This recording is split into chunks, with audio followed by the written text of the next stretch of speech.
What's up, everybody? You're listening to the Hustle and Flow Chart podcast with your boys, Mount Wolf and Joe Fier. Check it. Hey. Hey, girlfriend. Welcome back. How you doing? I'm doing good. Cool. Me too. It was an early morning for us today. Today? Well, yes, for this episode we're about to Yes. We did record this episode early in our morning. You're looking at me like, what? It was? What? Yes, No, but it our was. listeners don't know when these are recorded. Well, this is a behind-the-scenes look right now, all right? This was recorded probably 2 weeks ago. That's very true.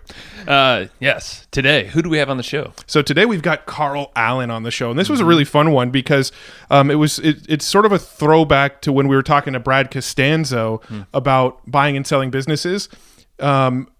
A lot of what Brad learned about buying and selling businesses came from a discussion he had with Carl Allen. Yeah. And so Brad connected us with Carl Allen, and we kind of went back and forth with Carl for months and months trying to get this podcast scheduled, and we're so happy we finally were able to because it was freaking amazing. Mm-hmm. Now, Carl's a brilliant businessman. He's buying and selling businesses using very interesting structures that he lines out on this podcast. And what's really cool is you don't check out because I'm saying buying and sell business, because literally anybody can do this. Right. His big thing is no money down, high leverage, getting creative, but not anything over your head. That's what's really cool. It's very simple tactics, but you just have to understand them. We really hammered on that fact too. We really kind of dug deep on, okay, what if somebody's still working in a day job and they have very minimal money to go and buy a business? How do we get into that? And we kind of drilled in on questions like that to figure out how, like, the lowest barrier of entry so anybody can go and buy businesses and get involved in entrepreneurship through leverage buyouts, or basically buying without using your own money. And he gave some really, really, really great tips and tools and advice to go get involved in buying businesses, and anybody can do this. So again, like Joe said, do not check out because we're talking about buying and selling businesses, because we're literally talking to you. Yes, you, Mike. I'm talking to you, Mike. Yeah, you're pointing at the corner. Where's Mike? I don't know. see Mike. I'm assuming there's somebody listening right now named Mike going, holy shit, am I high? He knows I'm listening. Yeah, so it's amazing. I really wish this was kind of how we started our business venture, but we can't go back in time. But this is a great way to get your feet wet on something in a very creative way and pretty much start business now. And got to give a shout out to our peeps at Gin M. Yep. I mean, our very smart apprentice peeps over there.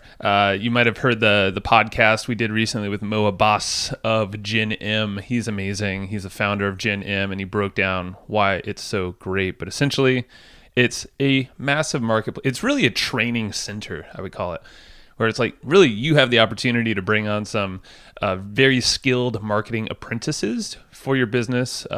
Any role you can really think of with marketing, they can cover it. You can go check it out on the website. We'll give you a URL in a sec. But basically, you're essentially a mentor to these folks. But in exchange, you're getting a very, very, very, very, very cheap apprentice that you are assisting while they're Let's say inexpensive. Inexpensive. What did I say? Cheap? I don't like the word cheap. I don't like cheap either. Sorry about that. Not cheap. But it's essentially an amazing, amazing opportunity for every business owner. Again, even if you're starting out from scratch, Gin M is amazing, and we have a killer deal for you. It's already cheap enough. It's $50 a month, but we're giving you $10 off if you go to evergreenprofits.com/GenM. GENM. GENM. Yes. All right, go there. And now let's go talk about how we can buy and sell businesses using other people's money with Carl Allen. Hey, Carl. How you doing? Hey, I'm good, thank you. Awesome, man. Well, thanks for hopping on the show. I know we tried a few times here, and Thanks for having me. for sure, this is going to be a fun one. You're a buddy of Brad Costanzo, business partner, a friend of ours, and he said so many good things about you. But just that's nice. I mean, maybe he did. I don't know. Okay. Just saying that. No, he. But just the way that you think about business and the creative kind of lateral thinking is what intrigues us the most, Matt and I. And I think that's what maybe hooked Brad too, with just how you think about business, buying and selling. Yeah. I think the last couple times we had Brad on the show, we talked with him specifically about buying and selling businesses, and he probably passed off all of your ideas as his own.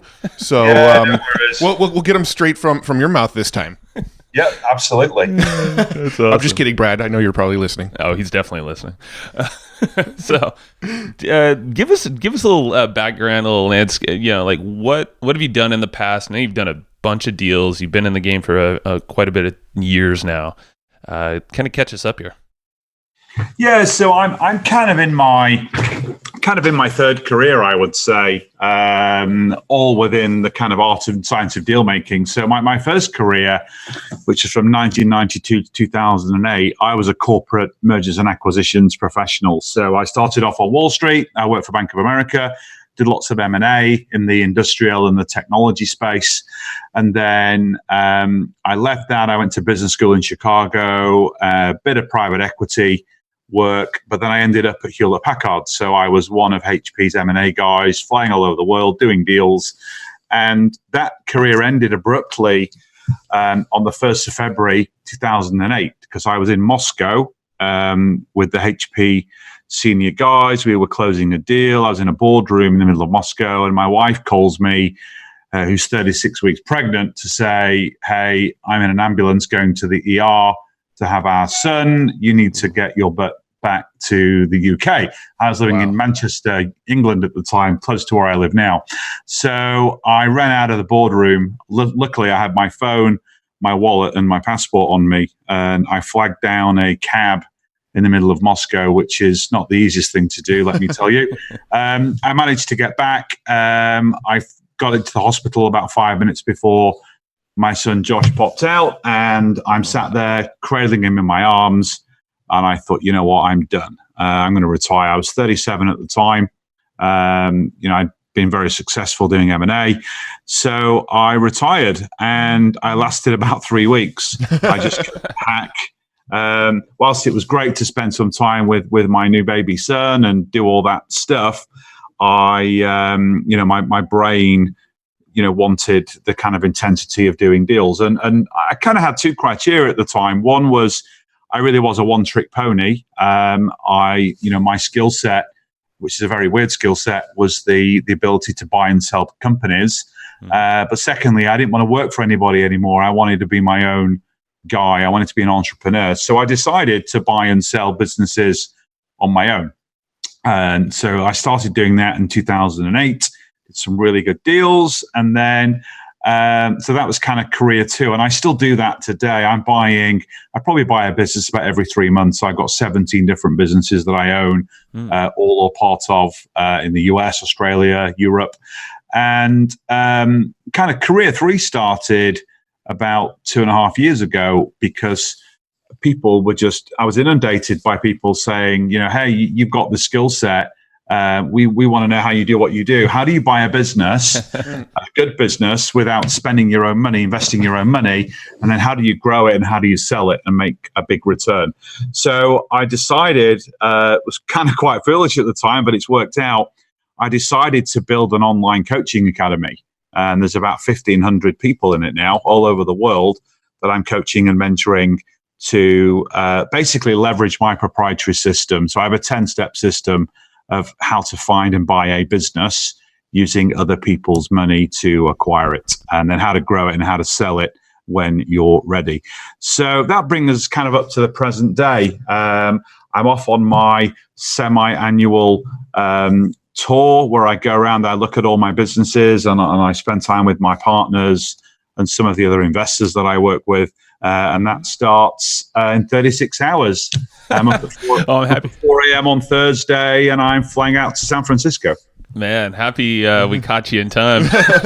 Absolutely. That's actually pretty cool that you go around and do a tour. Is that an annual thing, you said? I typically do it twice a year. I do an annual jaunt around North America. So on this trip, I'm going to San Francisco, LA, San Diego, New Jersey, West Palm Beach, Orlando, and Baltimore. And then my other trip is I have some stuff going on down under, so in Singapore and also in Australia. Very cool. Now, you mentioned you had, so that tour, that's you going around to all the various businesses you own, or is that like a teaching tour? No, it's not a teaching tour. I don't teach this stuff live. I just don't have the time. It's all in my virtual online academy. So I did the blood, sweat, and tears of building that system. And people can go in and do the training and the work inside of that. So this is me going and seeing my businesses. And what's unique about me is I'm what we call an owner investor. So I'm not an owner manager. I don't buy a business and then go in and run it day to day. Even the Ninja Coaching Academy, I have a COO that runs that business for me on a daily basis. So I work more on my businesses, not in my businesses.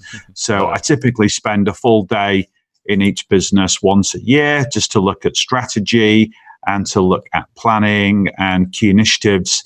And then I just have a simplified kind of weekly check-in for about 30 minutes just to make sure that the business is on track. Oh, I love it. Yeah, we're going to have to definitely dive into some of your systems around that because you're kind of where we want to be. I think Joe and I, we want to get to a point where our podcast is the only thing that we kind of have to do consistently and everything else is kind of running itself. So I'm looking forward to diving down that. But before we do, I'm curious. You mentioned you have 17 businesses. Are they all in a specific style of business, or are they very diverse? What kind of businesses are they? Yeah, so I'm fairly sector agnostic, although I typically don't do things in construction. I don't do things that are real estate backed.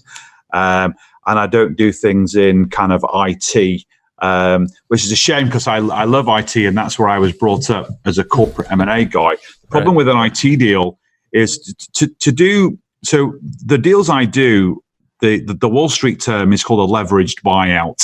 And I did loads and loads of those back in the day. So a leveraged buyout is basically you're buying a business using other people's money. And to do that, the business needs to have assets and it needs to have cash flows, one or the other, or ideally both. The problem with technology businesses is there's no assets. Most of them are cloud-based businesses now. They're software as a service. So, people pay monthly with credit cards and all that different stuff. So those deals are very hard to do through an LBO. Most of my deals are either in professional services, engineering, manufacturing, or heavy industry. But what's more important to me is not the sector, but the owner that I'm buying the business off. So that's the key filter for me. And what I normally do is I'm looking to buy a good business from a seller that is distressed. So not the other way around. A lot of deals that you look at, they're good sellers of distressed businesses. You don't want to buy those businesses because you're just inheriting headaches.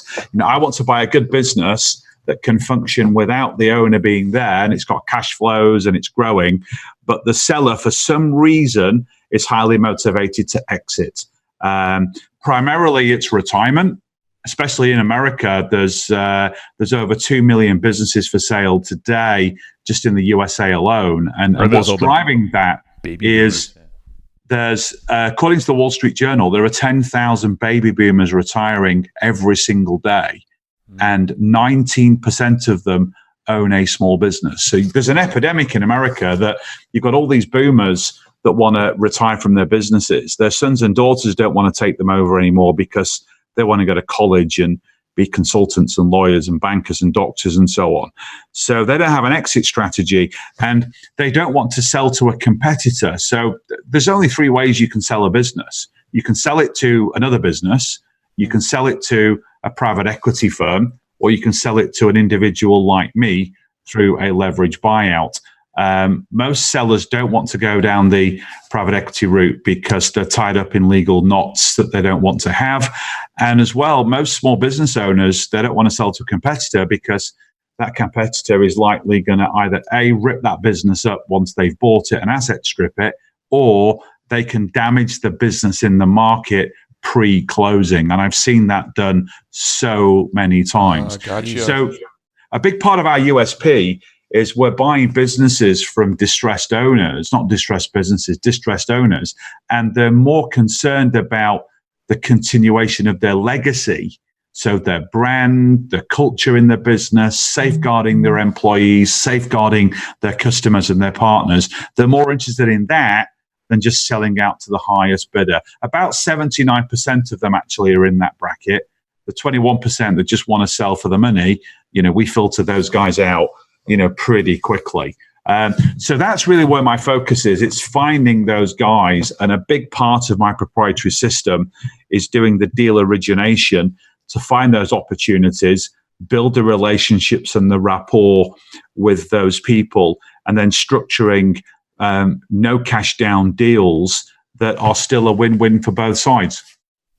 Wow, that's pretty dang amazing. There's a lot to unpack there. So I'm curious. With such a high supply of businesses out there that are sort of available with distressed owners, how do you sift through them? How do you sort and filter and pick a handful of businesses to pursue? Yeah, so that's a great question, and that's the number one question, and it's actually the first step that I take all of my entrepreneurs through in my online academy. So the perfect LBO is a triad. It's a triad of 3 different criteria. So the first one is you need to pick a business in a sector that resonates with you. It's got some strategic fit. So if you're an entrepreneur, you've either worked in that sector, you know that sector really well, you can have a deep and meaningful conversation about it, you can build rapport with a business owner, you can build rapport with a financier, and you've got a network that you can leverage into the deal and into the business once you've bought it. So that's the first filter. The second filter then is all about the distressed seller mindset. And the perfect analogy for that is you can have 2 businesses that are identical. They do the same thing. They've got the same revenues, the same cash flows, the same balance sheet. One's owned by a 30-year-old entrepreneur that's, having a lot of fun. The other one's owned by a 62-year-old retiree. The valuations of those businesses will be drastically different. So we're obviously finding the latter. So that's the second filter. We want a business owner that is highly motivated to exit. They either want to retire, they could be sick, they could be dying in some cases. Got a great case study that I can share with you later about one of my first deals that I bought off a guy he wasn't dying, but his wife was. She had terminal cancer, and he gave me 75% of his business for $1. Oh, wow. I just took it on, grew it, and then sold it. It was a great deal. And also, a lot of older business owners that, they've kind of run out of ideas. They built their businesses in the 70s and 80s, and, they're not leveraging a lot of new kind of social media and marketing tools and strategies. So, we're really looking for businesses that we can affect, that we can grow, we can make a difference. So that's kind of point 2 of the triad. The third point of the triad for the perfect LBO deal is, as I alluded to at the start of the call, we want to see a business that's got assets and cash flows. We use the assets to generate a closing payment, to take the seller out of the business. And then we're really using the cash flows, to service the borrowing on that deal. And you come in with the higher value, the connections, the spunk, yes. all the new operator. And that's the value you're bringing to that company, it sounds like. Yeah, absolutely. And a lot of these businesses that you see, there's 2 common traits. The first one is, when you start talking to them, the very first question you ask a business owner is, why do you want to sell? And then once they've answered that, the second question that I always ask is, so how do you win new business? What's your marketing strategy? And 9 times out of 10, they'll come back and they'll say, well, this is what's great about my business, Carl. We don't do any marketing. It's all word of mouth referrals and repeat customers. So I know when I get in there and I put my marketing team in and my marketing tools to take that business up a level, then the business is only going to grow. So that's one of the key things that I typically look at. Where's the upside? Because to do an LBO, you're buying it effectively for zero of your own capital. You're borrowing money. And then really, you've got to grow the business and grow the valuation to be able to profit from that. So that's one of the key things that we definitely look at. Got it. Yeah. No, and it's similar to the deal that Matt and I did with Brad Costanzo in the beer space. Is, here's an asset that had a lot of potential. It just needed some marketing power. It needed some brains like ours to essentially boost it up. And that's kind of the mindset we had going into it. We're like, well, marketing's not going to hurt this thing. It can only go up. It's got a lot of stuff going good so far. It just, there's stuff lacking. So that's where we kind of stepped in. I think we used a similar model to the no money down. You might have taught that to Brad. And yes, we actually we ended up actually using it. I wouldn't say against Brad, but in that scenario, to get into that business. Brad basically taught us how to buy businesses with no money down, and then we essentially turned around and bought into a business that he bought for no money down. Right. So I'm curious, what are some of the various, I don't want to get ahead of us with the, the 10 steps and things like that, but I'm curious, what are some of the various ways to do leverage buyouts? What are some of the ways you can get into businesses with no money down? Because I know there's multiple. It's not just a single strategy. Yeah, so there's typically three ways. So the first way is just your straight standard LBO. So you're buying a business and you're splitting the deal up into effectively two components. So component number one is if the seller requires it, you're giving them a down payment, and you're generally making that investment through either leveraging the business's balance sheet. So you're looking for assets like receivables, inventory, real estate, or fixed plant and equipment. And then what you're doing is and what you can also do with the down payment is if it's got no assets, you can always partner with an investor.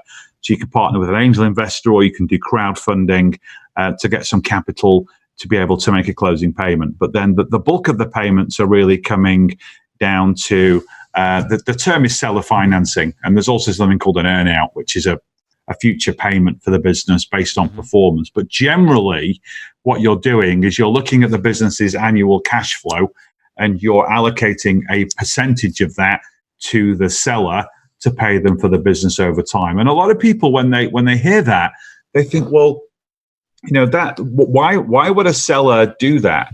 And what's really interesting is most of the sellers that I speak to, and I asked them at the start of the call, and it's a tactical question. I say to them, what's nirvana for you? What would make your life whole? And they say, I'd love to be able to not have to get up in the morning to go to work in my business, but still get the cash flow. And that's a perfect LBO, because you can buy the business with zero down, let alone no money down from you, no money down from anybody.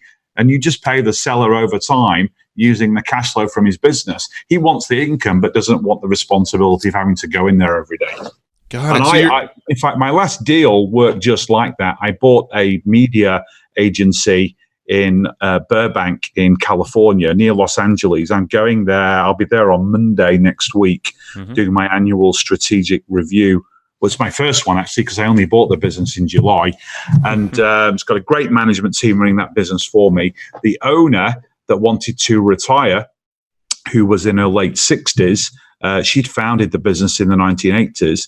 I asked her that question. I said, what do you want? She said, I'd love to be able to get income from the business over the next 3 years without having to go in and run it. So that's exactly the deal that we did. Wow. Love it. So you're not actually, in a lot of scenarios, you don't actually have to go and get financing. You don't have to go to a bank or go to, No. You don't have to go and raise capital, basically. No, I would say out of all the deals that I've done and all of the deals that I'm seeing that are being done through my academy, I'd say about 2/3 of the deals, there's some financing component for a closing payment, albeit sometimes quite small. But then the rest of the deals I've done them on 100% seller financing. Makes sense. Yeah, I actually, I didn't know all the terminology, but I actually sold a business back in 2015, and that was exactly what we did. The person who bought me out on the business basically just paid me monthly payments for a year until I was cashed out. It seems like a very common thing. Yeah, that's the other ways of doing these deals is. A bit like a major venture that I'm working on with Brad is something called a roll-up. So what you do with a roll-up is you assemble a SWAT team of highly experienced professionals, both from the industry and also, people with deal making chops. And then what you do is you go out and you sell shares or you sell equity in that roll up as a swap for buying a business. So what you can do is you set up an LLC, and then you would go out and, you could do it, say, in the coffee shop industry. You create a coffee shop holding company that's got nothing in it, and then you can go out and you can buy 10 coffee shops, bolt them into your group. And then what happens is, through a roll up, you get lots of economies of scale and you get lots of leverage, and there's lots of common expenses that can be taken out of the combined group. So that's another way of doing it. That's more for kind of advanced listeners, I would say. And then a lot of people do LBOs as bolt-on acquisitions. So they'll acquire one business, and then they'll use that business to go and acquire other smaller businesses, and then just organically, and then just grow the business in that way. That makes sense, because they might acquire a specialty or a different arm within the same kind of ecosystem that they've built for that existing business. They can go out and kind of acquire something rather than build it. It sounds like. Yeah, and that's a great analogy. And a lot of people that I talk to, they're entrepreneurs and they want to create a startup. There's a big there's a big movement, and there has been for a number of years, of people quitting corporate America and wanting to start a new business. And the statistics are insane. There's over in 2017, according to Forbes and the Small Business Administration, more than 7 million Americans started a new business. And there's a very famous guy that you might have heard of called Michael Gerber, who wrote a book called The E-Myth. Oh, yeah. And his statistics, having worked with, I think, 250,000 startups over 40 years, that 96% of new businesses will fail inside of 10 years, and 50% of them will fail inside of the first year alone. So my message to entrepreneurs is, don't go and reinvent the wheel. Don't go and start a new business. Just go and buy a business in your sector that somebody has built, that's a good business, but doesn't want it anymore. Because all of the reasons why startups fail, you've got no employees, no cash flow, no credit, no reputation, no premises, no customers, no products and services. If you go buy an existing business, it's got all of that stuff. And if you want to innovate and do something a bit different, you can do it with inside of that business and still enjoy the cash flow of your existing operation while you do that. And guess what? You'll have employees that can help you do what you want to do, and then you'll have customers that you can sell it to. And my other analogy is, I've just ordered in the last few months a Tesla car. Tesla has now come to the UK. Nice. It's a bit late, but Tesla's come to the UK, and there's a long waiting list, like 6 months. So I ordered my Tesla, and so because I wanted a Tesla, I could have done two things. I could have gone out and bought the battery, the wheels, the steering wheel, the big display in the middle, the seats, and I could have bought all those components, assembled it on my driveway, and built the thing. Or did I just go to the dealership, order one that they've already built, and finance it? That's exactly what I did. And it's the same analogy in going into business. Don't start a new company and most likely fail. Go and buy a business that someone's built and doesn't want anymore, and use the business's own resources to finance the purchase. I think it's brilliant. And listeners listening to us right now, I think this is a perfect opportunity to reframe this, because a lot of folks are starting something from scratch right now, or they're maybe transitioning from one business to another. What would that process look like? Is this the 10-step kind of system that you lay out? Is kind of getting into this game of actually starting the business? Yeah. So the steps are fairly simplistic. The first step in any acquisition trail is what I call the dream deal specification. So it's figuring out in your mind what your dream business looks like, and then what does it not look like. Because bearing in mind, I think the last time we modeled it, there was 2.44 million businesses for sale in the United States. So if you've got all these businesses for sale, it's a buyer's market and we can be choosy. So figure out, what does your ideal business look like? What sector is it in? What location is it in? What's the profile of the business look like? So that's the first thing that you do. And then the second step is once you've got a spec, is then you start doing deal origination. So you go to brokers, you leverage your own personal network, you go to events, you can do direct approaches, you can look at little carve-outs from larger corporates who don't want those businesses anymore. And then what you do, it's a numbers game. You build a deal origination funnel, and it's a bit like working in sales. It's very rare for you to pick one business and that business to work through an LBO structure. The odds of that ticking all 3 points of that triad that I talked about before, in the right space for you, motivated seller, and a financial profile that would befit an LBO, you might need to look at 10 or 20 deals to be able to, do one that ticks all of those boxes. And then once you've found that business, it's all about creating an offer, doing a little bit of financial analysis, which people think, crikey, you need to work on Wall Street or have an MBA or, have an accounting degree, which I've got all of those things. But I got to tell you, modeling up an LBO deal structure, it's as simple as high school math. If you can multiply by 3 and add, you can do these deals. It's people think it's the hardest part of the process. It's actually the easiest part of the process. The hardest part is figuring out what type of business you want to buy, and then going and meeting sellers and building the rapport and the relationship that's going to strengthen these types of deals. That makes sense. What's the timeline on buying a business? Typically, is there an average?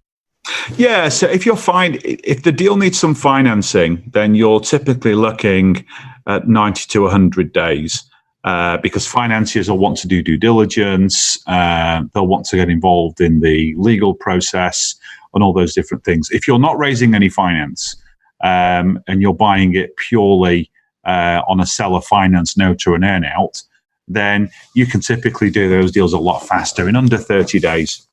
That makes sense. Quickest deal I've ever done. My fastest deal was about 4 hours. Oh, wow. Motivated seller. That was a special case that the seller's wife had terminal cancer. I approached him about the business, and he said, "Look, if you want to buy, you need to come down today, and we need to do the deal." So I went down, and 4 hours later, we closed. I typed up a very simple one-page document on the seller's laptop that basically said, I'm transferring the ownership, 75% of the ownership of my business to me, said person. And that was it. Deal was done. Wow. It doesn't always happen that quick. Right. So how do you go about the valuation? I know you said the numbers is actually kind of one of the easier parts. How do you go about coming to valuations when you're looking at these companies? Yeah, so basically, most businesses are valued at a multiple of free cash flow, or we use a term called EBITDA, which is a Wall Street term. But essentially, what does the business generate on an annual basis in terms of free cash flow? And then you're applying a multiple to that. And the average, we're typically buying at between 2 and 3 times.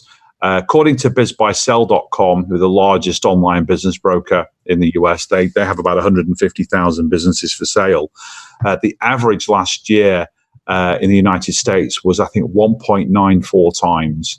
And what's also very interesting is a lot of those deals, they even advertise what percentage of that deal you can buy through seller financing. So, I implore you to do it. Just go to bizbuysell.com. You can search by sector and you can search by location, and you look at all the listings, and it'll say, hey, 50% seller financing, 80% seller financing, 90% seller financing. So it's a great way of, filtering out some of these deals and creating a hit list with deals that have got a high probability of closing. Got it. So when they say like 80% seller financing, they're basically saying the valuation that we come to, you're going to put 20% down, but then the rest will be financed?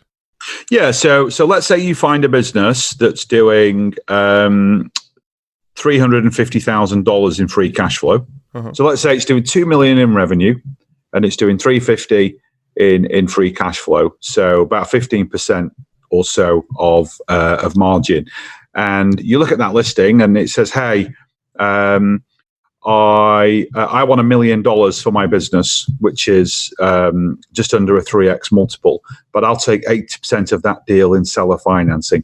So that means that $800,000 of that deal you can pay using the company's future cash flows. So if it's doing 350 a year in free cash flow, let's say you're happy to give away 200 of that per year, then you know that you can finance the note for 4 years at $200,000 a year. And then the $200,000 that you need to make as a deposit, you're then looking for assets in the business that you can offer up to a financier to be able to make that down payment. And you're looking for receivables, which is the unpaid invoice book. You're looking for inventory. You're looking for real estate. You're looking for plant and equipment, all those types of things. Wow. That makes a lot of sense. That's how you get the zero down right there. So how do you boost the valuation? If you're looking to sell a company, that's something that we're curious about. Because a lot of people hear these big multiples and things like, Silicon Valley and these big app startups. Then you said the average is about, 2x or so. So how would someone actually raise that up? Yeah, so bearing in mind that businesses are valued typically on a multiple of cash flow, what you need to do to create value is simply just boost the cash flow. And by boosting the cash flow, you're really looking to do two things together. One is to grow the top line. So obviously, the more revenue you generate, the more gross margin you generate, that's going to drop down to the bottom line. And then what you'll always find with businesses, particularly with retirees, they are loaded with excessive costs. So there's a lot of cost you can take out of these businesses. So not only do you grow the top line through marketing, but you can rationalize the cost base and increase the margin as well. And the higher the profit, as well, the higher the multiple. So we're typically buyers between 2 and 3 times and sellers between 4 and 6 times. Because what we also then do is, once we're ready to sell the business, we'll position it into the market. So we'll look at the trade buyer market and we'll look at who are our larger competitors that, really covet what we do. And then we'll go and we'll pick a fight with them in the marketplace. We'll get into their deals, we'll have them trip over us in the market. And these larger companies, rather than go toe-to-toe with us in kind of guerrilla warfare, they'll just buy us out. And that's what we do. I like that.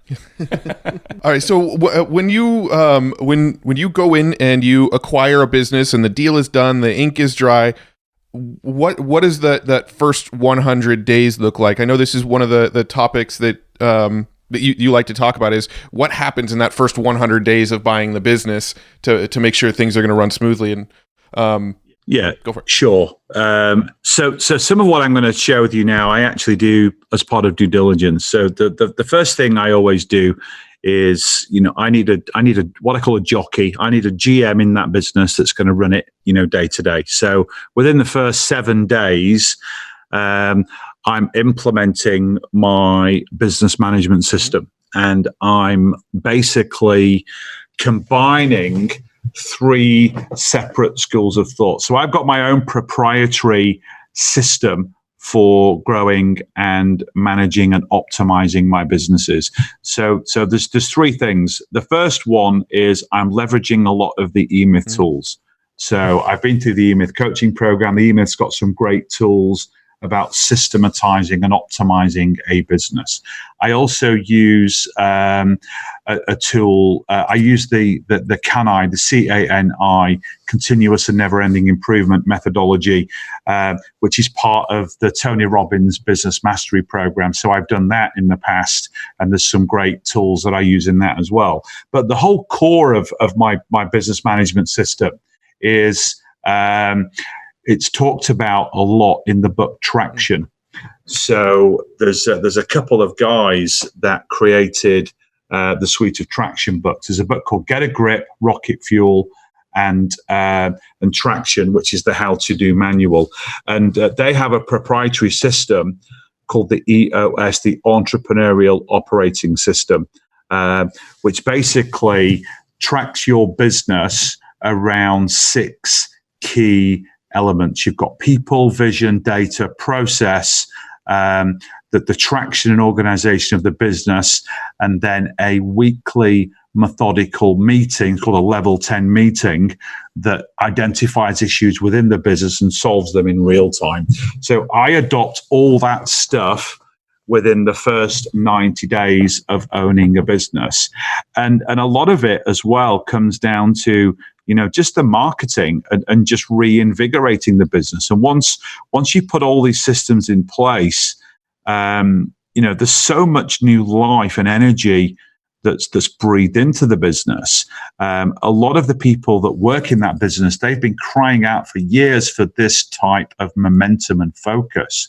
But then what you always find in business is a lot of, some of the employees that work there, they don't want to work for a living. They've been in the business a while, they're ticking over, it's just a job, they're getting paid at the end of every month. And when a new owner comes in, somebody like me with loads of energy and focus and ideas, and we're pushing forward and we're really going to shoot for the moon, some of these people just say, you know what, I don't want to stay.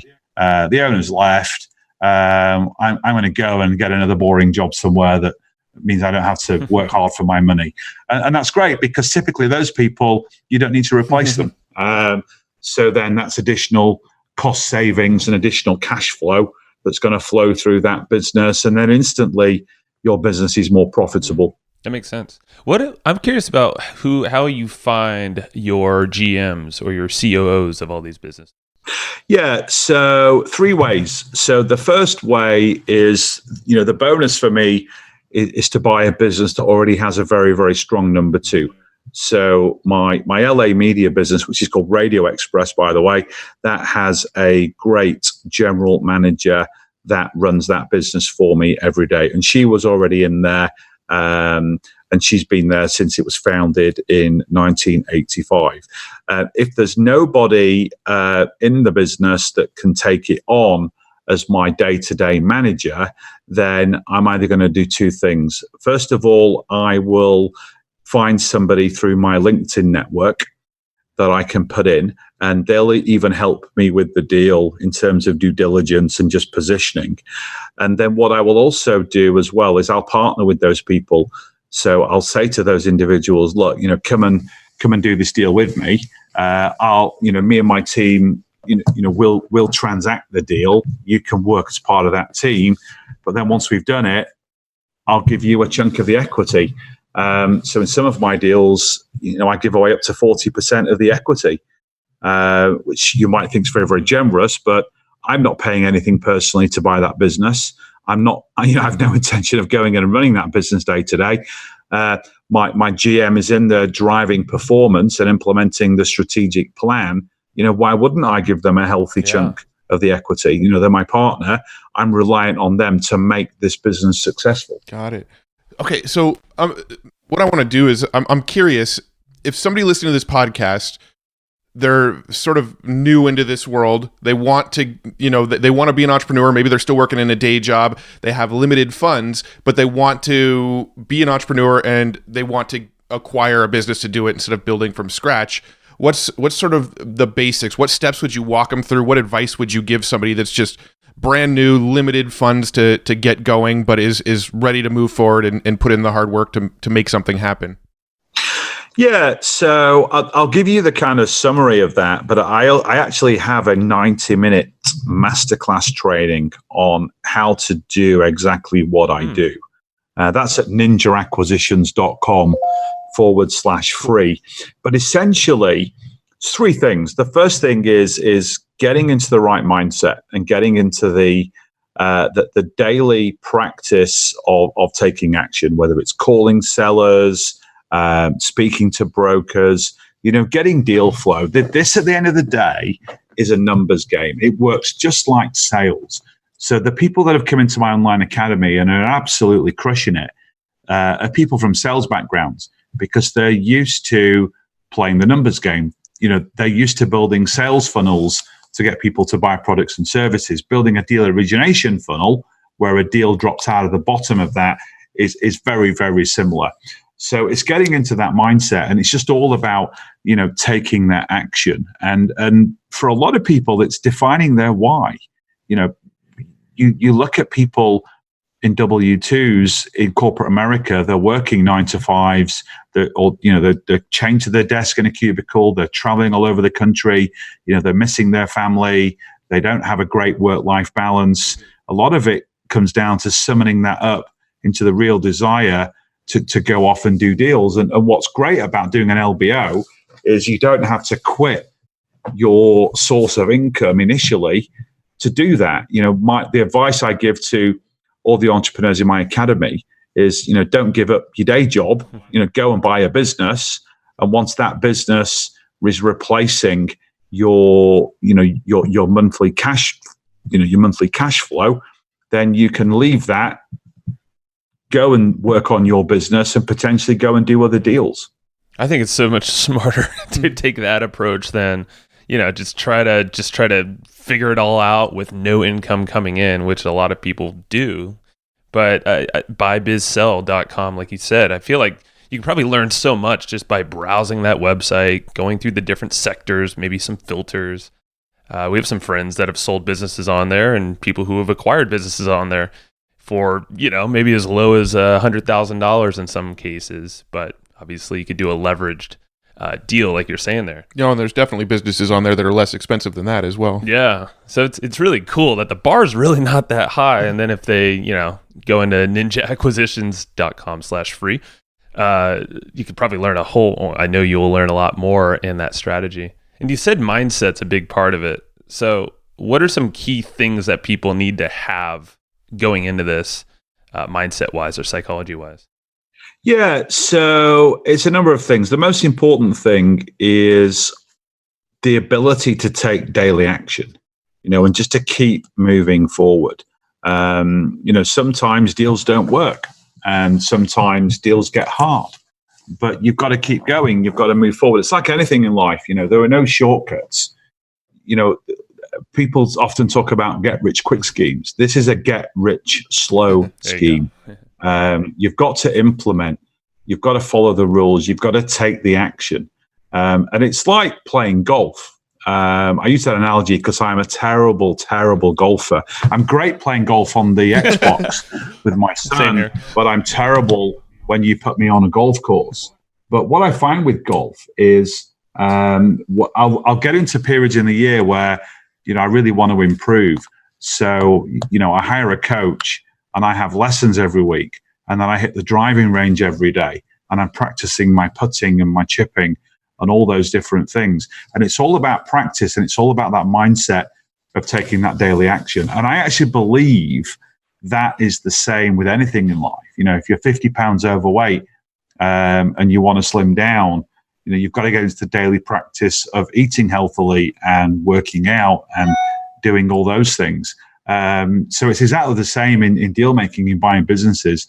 There's a consistent set of things that you need to do on a daily basis. And if you do it, it underpins your success. And I think that's the same in anything in life. It seems like there's quite a bit of parallels to what you do and to what you hear a lot of real estate people doing. Real estate people will go around and they'll buy up different properties in sort of hot areas. They'll hire a property manager, and then they'll get the cash flow off those properties. That's not like a get rich quick thing, but they're generating consistent cash flow that ideally is profitable, greater than the expenses they have on the property. And it seems like you kind of have a very similar approach with businesses. You're finding different businesses, you're installing sort of operations managers instead of property managers, and then you add new smaller streams of cash flow, and you just kind of stack them.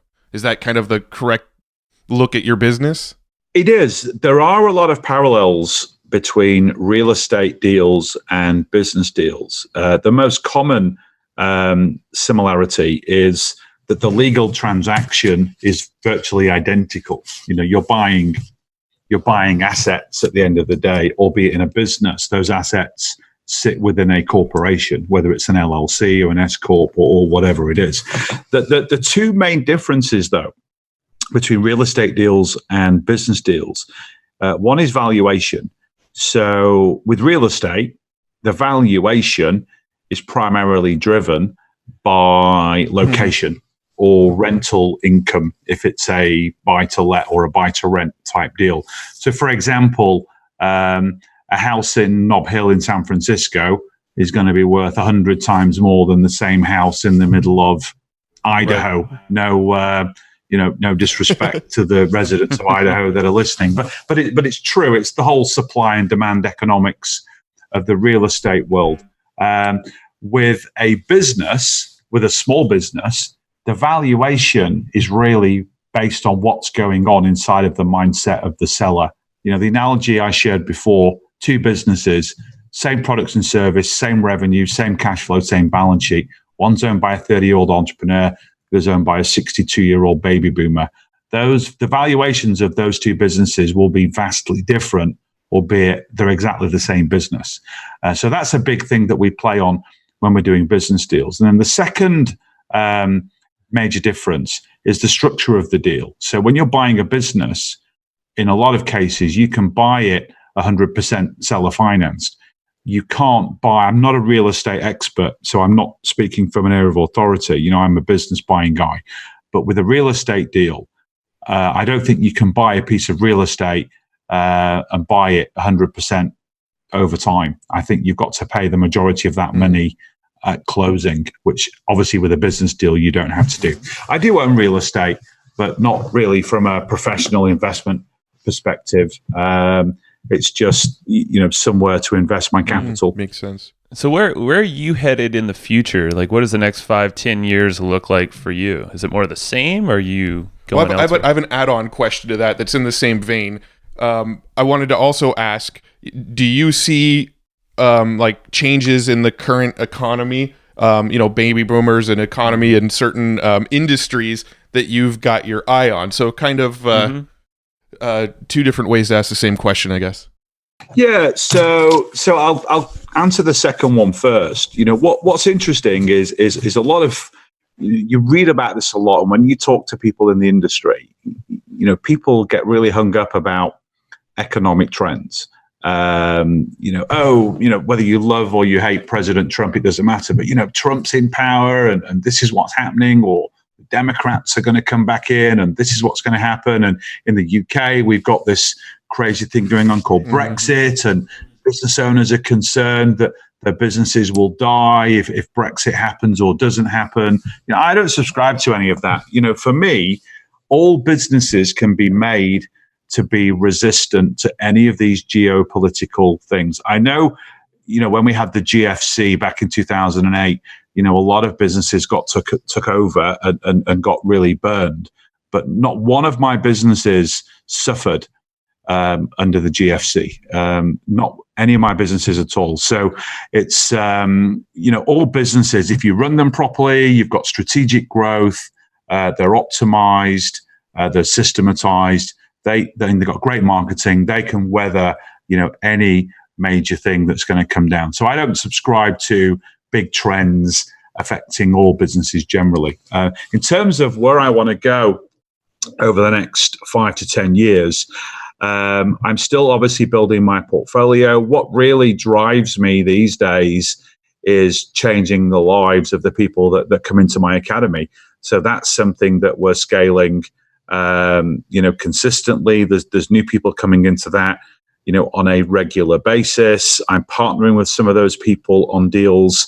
And what we're probably going to do going forward is we're going to go into bigger deals. So typically, we're doing deals in the $1 to $5 million revenue space. When you go over $5 million, there is a bit more competition to buy them. And for those deals, the larger deals, you typically need to have some equity.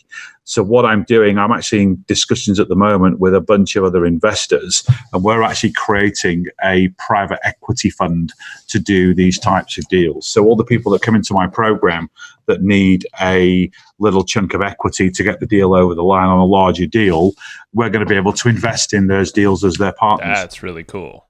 Okay. Yeah, I love that idea. Yeah, that brings the power to your whole community there. And I love that you said you're basically rising everybody with you, everyone who's learning your strategies. And some obviously we don't have time to go through lots and lots of case studies. But what's blown me away about what I do is some of the transformation stories that have happened with people in the program. There's people that come into the program that are quite wealthy and just love the idea of buying a business without investing any of their own money, and they'll get 5% through the process, and they'll just say, yeah, you know what, this takes some work and this is going to take some time, and I don't really want to do that. Yeah, I've got people in my program that are really kind of down on their luck. One of my favorite success stories is a guy called Jeffrey Allen Roberts, who's based in South Carolina. He was working in a kitchen in a school on minimum wage and was absolutely, really desperate to do something measurable in his life. And he came into the program and he was so determined and he was so hungry for success and just so resilient. He just did not stop. He would not give up. And he closed a really cool deal. He bought a medical records business, no money down deal, and just wouldn't give up. He was not going to fail. It just wasn't an option for him. And, there's 50 to 100 other stories I could tell of people that, just wanted to set a new standard in their life and wanted to do something different. And it really speaks to the power of the human spirit that people who've had bad luck or are not in a great place, they can get their hands on a system like this, follow the rules and just put the work in and do the things that they need to do and just get the results. And I think about that in anything in life. If you want to lose weight, you got to eat healthily and go to the gym. If you want to learn a new skill, you've got to put the time and effort into practice daily and take daily action. And not just in my program, but anything in life, if your why is strong enough and you've got the commitment, the dedication to keep learning, I think you can achieve anything. Love it. Now, is there any place that people could go and find more of those case studies? Do you publish any of them anywhere? Yeah. So on my masterclass training on ninjaacquisitions.com/free, I case study several deals in that training because obviously I talk about my deals, but a lot of people say, well, of course you can do deals. You've been doing it for 26 years. You're a Wall Street investment banker and you've got an MBA from the University of Chicago Graduate School of Business. If you can't do deals, nobody can. But I talk a lot about the deals in the program that other people have done and how those deals worked out. What were some of the challenges they overcome and what bits, did they do really, really well. So they're all located on that Very training. Cool. Yeah, no, I'm looking forward to going through that training myself. I know for, speaking on behalf of me and Joe, our biggest issue when it comes to acquisitions is getting the right people in place to run the acquisitions. We've acquired 3 or 4 businesses over the last probably 10 years. Right. And our biggest issue has always been once we acquire them, getting people installed to run them so that Joe and I don't end up in the day-to-day, because that's what always ends up happening with us is that we acquire these businesses, we go into them, we try to get things dialed in, and then the next thing we know, we just added more to our plates. We're just working in more businesses now. So I'm really looking forward to going through your stuff. So do you guys like reading? I love it. Yep. Right. So there's a book I implore you guys to both read. You'll be able to read it in a day. It's the best business book I have ever read. It's called Get a Grip. And it's the guys that invented the traction system, the entrepreneurial operating system. And the Get a Grip, why it's such a good book is it's a story, it's a fable.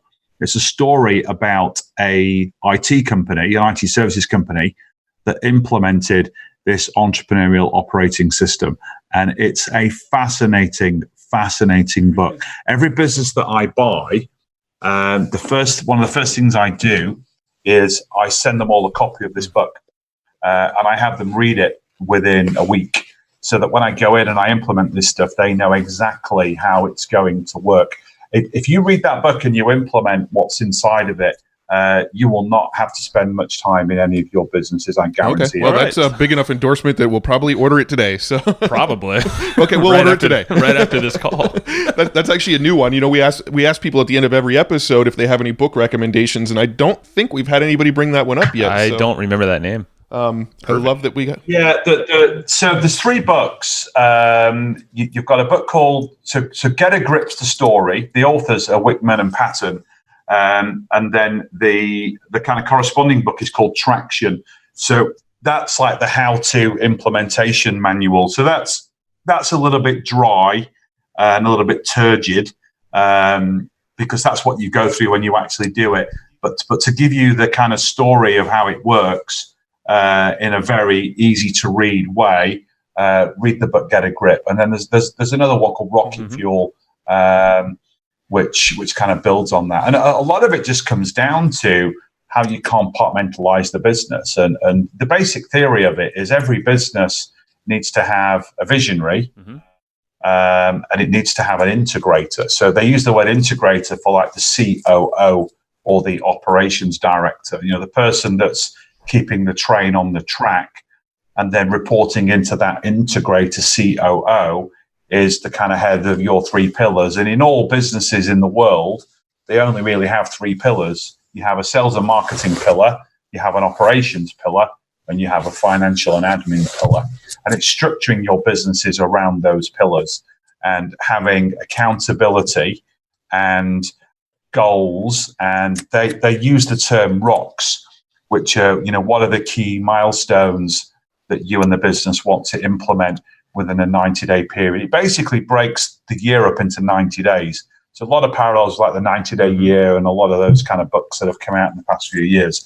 But Get a Grip, that's my favorite book of all time. Yeah, you just answered one of our final questions there, which you probably knew was coming. But that's great. Both Matt and I actually have already read Rocket Fuel, but we didn't realize we kind of flipped it. We approached it from the bottom. So Get a Grip will be Get a Grip. And Traction has been mentioned a few times on the episode, but it's one that neither of us have actually picked up and read yet. Get a Grip first. So we'll be ordering that today.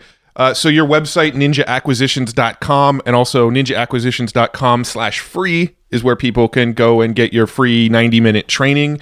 Is there anywhere else or anything else you'd like to ask the audience before we wrap it up?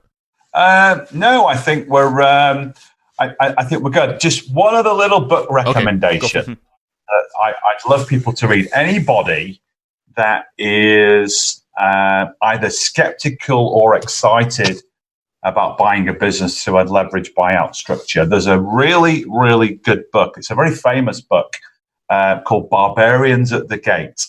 And that book is the story of, it's not the largest leverage buyout in history. It was at the time. So back in 1987, there was a deal on Wall Street where a group of investors acquired RJR Nabisco. And at the time, it was one of the top 20 largest companies in America. And that was a $25 billion leverage buyout. And the people that bought it did that deal without spending any of their own money. So if people say, hey, you can't buy a business without spending your own money, read that book. That's cool. You can do it on a $25 billion deal. You can do it on a $5 million revenue business. Trust me, I'm doing it every single day. And it's the same process. There's no difference. Definitely have to pick that one. What is the largest acquisition in history? Do you know? There's, I think, the AOL Time Warner merger, Compaq HP. It all depends, because a lot of these deals are just mergers. So some of the largest deals in history, you've just got the larger company buying the smaller company and just giving them some of their stock, their publicly traded stock. That makes sense. But in terms of an LBO, I think Dell's the largest LBO to date. So Michael Dell, who founded Dell, took it public on the NASDAQ. He then bought it back off the stock market using private equity money, took his equity from about 13% to about 75%. And when he puts it back on the stock market in a couple of years' time, he'll probably create $100 billion worth of value. He'll become the world's richest man by doing an LBO. So, that's an interesting story as well. No clue about that one. Yeah, I mean, we're hearing about Bezos in the news all the time, is, switching back and forth as the richest man on earth. But yeah, just you wait, Bezos. Mike's coming from Elon Elon Musk keeps threatening to take Tesla private through a leverage buyout because he complains that Wall Street analysts don't give him enough credit for what he's trying to do with the business. Not to mention he can go and smoke weed on a podcast and his valuation will drop by like $1 billion overnight. Yeah, I know. But no, it's interesting. So, LBOs, it's as old as the hills. It's even way back when the UK was involved with the East India Trading Company and buying businesses over in Asia. They were doing LBO type deals. So it's not a new phenomenon. It's been going on forever. I suppose what's different is how we're doing LBOs with smaller businesses. Normally an LBO would be a Wall Street deal for a multi-billion-dollar company, but not anymore. It doesn't have to be. As you said, you've done it yourself as a buyer and a seller. 100%. So, Carl, this has been amazing. It's fascinating, and it's definitely opened up a new channel in our brain to start thinking differently. So, I appreciate you. Absolutely. I've loved being on the show. Guys, please keep in touch. Next time I come to San Diego, I'll look you guys up. We can talk some more. Sure. But, I love talking about this stuff. This has been my life for 26 years now. So I love, sharing my expertise and my case studies and, just giving back. Yeah, I'm looking forward to maybe a time me, you, and Brad could all grab lunch or something.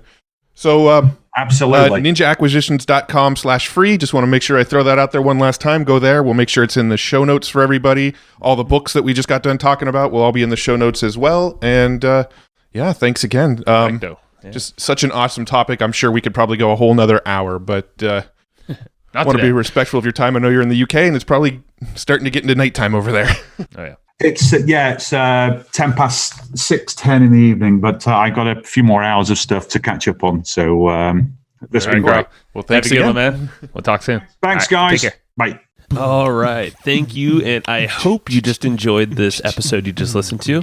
Now, right now, before we sign off, I have a few things I would love for you to do. So the very first thing is to go find our guest on Facebook and tell them that you loved their episode with us. That's going to help them just feel good about themselves, but also it's going to spread the word a little bit more for us. So go find them on Facebook. Everybody's on Facebook, and go say that you love their episode and maybe one cool thing that you learned there. The second thing is to go to iTunes and subscribe to our podcast. Just look up Hustle and Flowchart and hit the subscribe button. And the very last thing, the third thing, is to leave us a review on iTunes or wherever you're listening to this podcast and help us spread the word more. That's how more people are going to get this awesome knowledge, this cool podcast training, and a whole bunch of other cool free training that we give out at evergreenprofits.com. So that's about it. Go find them on Facebook, go subscribe on iTunes, and leave us a review. You would be amazing if you did that, but you're always amazing. So thanks for listening, and we'll catch you in the next episode.